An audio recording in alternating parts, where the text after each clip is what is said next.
So I've been pole dancing for about 9 years, and over that time, there are periods that I've noticed I've gotten better in a shorter amount of time. And so there are a few things that I think are applicable to both pole dancing, but other things as well that have really helped me excel. So if you want to know what those are and you want to know what worked for me, then let's go ahead and jump into it. So the first thing I would say is to have both short and long-term input-based goals.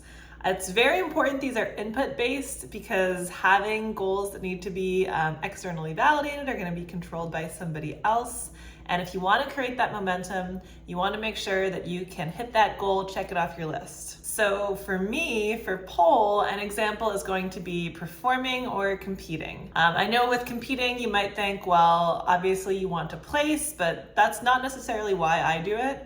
I just want to put something on stage that I'm proud of. And so that, again, is just going to be an entirely input-based goal. I get to control how many hours I spend practicing for it. I get to, decide how difficult I want it to be. And this is just key because if I were to say, okay, my goal is to, win a gold medal in this competition, and then I don't win the medal, but I do all the things, I'm gonna feel not great, even though I put in all of the work, and I definitely did improve in that time period. So definitely do make sure that the goals are input-based. And this is definitely one that applies to not just pole dancing, but a lot of other things. So for example, if you wanna get better at cooking, maybe you set a goal to try one new recipe every week. If you want to improve your overall fitness, maybe you make a goal of, making sure you're getting 10,000 steps a day. Whatever it is, just making sure that your goals based off of your input is going to help you check those goals off, create the momentum, and that in the long run is what's going to lead to progress. The next thing I would say is to take breaks. Now this one is more for the person who is driven to their detriment, which I have definitely been guilty of in the past. So with pole especially, it is such a physical activity that you really need to rest your body just like you would with weightlifting or any other sport. Additionally with pole, at first, because you're kind of pressing your body into a metal object,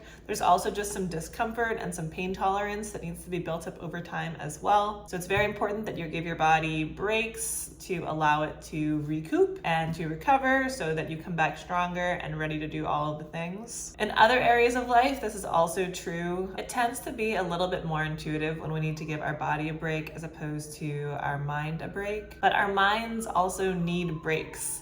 So if you have the goal of, making more friends or being more social, but you're naturally more of an introverted person, then you need to go ahead and give yourself a break sometimes. If you don't let yourself recharge, you're only going to feel exhausted. You're not going to have the energy to make those connections. Think of it like refilling your batteries. That's so important no matter what the goal is. The next thing we're going to do is going to be to involve others. This can be in a few different ways. The first is going to be the classic example of, do it with friends, make it fun, give your brain a positive association with whatever the thing is. So, if you want to get better at pole dancing, for example, if you're going to class with your friends, if you're training with your friends, then all of a sudden it's a social activity and you're getting that nice fulfillment from your relationships, but you're also practicing the thing you want to get better at. There is also a phenomenon though, that when others watch us, or even when we think about others watching us, we tend to try a little bit harder. We tend to, push ourselves a little bit more. We have the feeling that someone is watching us and it just makes us want to do better. So if, again, with pole, if you're in a class, you're probably more likely to try maybe just a little bit harder than you would on your own because you have, the teacher watching you have other students watching you. If you want to just quit and sit on your phone, if you're by yourself, then that's going to be pretty easy as opposed to having that social pressure of continuing to do the thing. The next thing I'll say is that being consistent is absolutely key. So whatever the thing is, again, for me, pole dancing, I now am at a point where I do it pretty much 4 to 5 times per week. However, at first, when I started out, I was doing it kind of sporadically. During my first year of pole, I was doing maybe like a bunch of classes one month and then none the next. And I do think I made some progress over that period, but when I've made the most progress is definitely when I've had a consistent schedule. This does not mean you cannot take breaks. So like say you're, an intermediate poler, you're going 3 times per week. If you can take a week or 2 off for vacation, that's fine.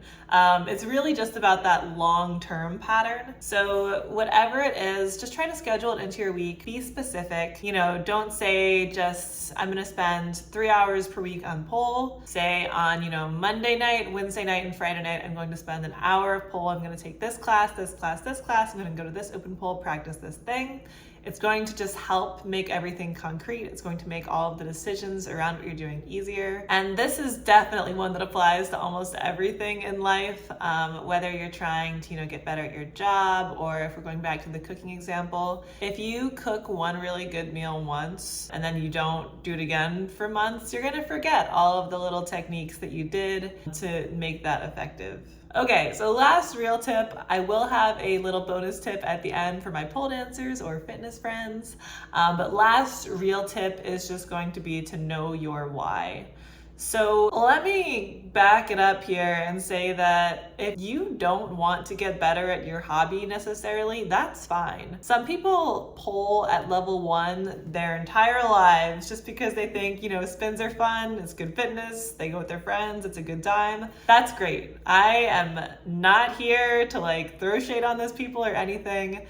This is just, if you want to improve, then knowing your why as to why you want to improve is going to really help drive that intrinsic motivation. So for me, I was never, physically fit growing up. I never played any sports really. And so as soon as I found pole, I wanted to see how far I could take it. I wanted to see what I could get my body to do. This why can be anything. Maybe it's something where you feel like if you were better, it would be more enjoyable. Maybe you're just a very motivated, driven person who likes to do everything they do in the best possible way. Whatever it is, just sort of having this why and knowing this why is really going to help motivate you on days or even, weeks when the motivation is lacking or when you're not really feeling like working on whatever your thing is. And that takes us to our bonus tip, which for my pole dancers or my fitness friends is going to be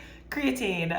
Creatine is something our bodies naturally produce, but it's the most well-researched supplement with the most consistent positive effects. So I have a few here. This is the one I've been taking for the longest. It's just very simple, creatine monohydrate. I will honestly just take a scoopful of this just in the powder form and I'll basically pixie stick it. I also have a few others that have been gifted to me from my friends on TikTok. So the first one, these Force Factor gummies, really, really good. They are little sour gummies. I'll even show you. And these guys may be your best friend. Are you focusing? Maybe not. The other one that was gifted to me was this very nice, also just creatine monohydrate. This one is flavored like watermelon though. I had some yesterday that honestly tastes like Kool-Aid. It's so good. So yes, any of these I can recommend. They will improve muscular endurance. I started taking creatine about 2 years ago when someone at just the gym in the apartment I was living in at the time recommended it. It improves muscular endurance, it improves strength, and I have noticed that after taking it consistently for about 2 years now, I definitely do feel like I'm able to work out longer. I feel like I've gotten stronger. Is it all the creatine? Probably not, but I do think it helps. And again, one of the most well-researched supplements on the market today. So yeah, those are the things that help me get better in a condensed period of time. if I'm ever trying to, get better at something quickly, these are the things I do. I really think that they're all fairly equally important. Maybe not the creatine, depending on what the goal is. But yeah, I would love to know if you have any other tips that help you achieve your goals, especially in sort of like, the most, I don't want to say short, but just achieve your goals in like the most efficient amount of time possible. Thank you so much for watching. I hope you guys have a great rest of your day and achieve all of the goals that you want to.